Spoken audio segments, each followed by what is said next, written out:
The reason why feedback is such an awesome gift is because of the monumental positive impact it can have on the growth of another person.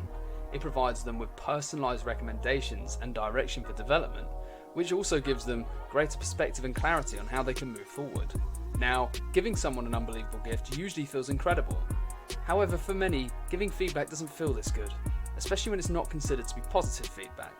Why is this though?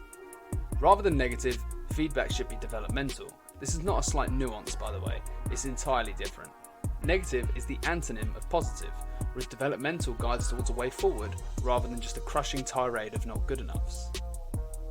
The BIO method is a great way to give developmental feedback. It begins by explaining the behaviour of the person you've noticed, then the impact of that behaviour, and then finishing off with some options to move forward with.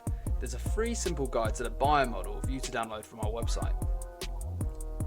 The truth is that sometimes there's no avoiding emotional situations. Even when you approach a discussion with the greatest of intentions towards the person you're talking to, just the mention of a topic can trigger a reaction.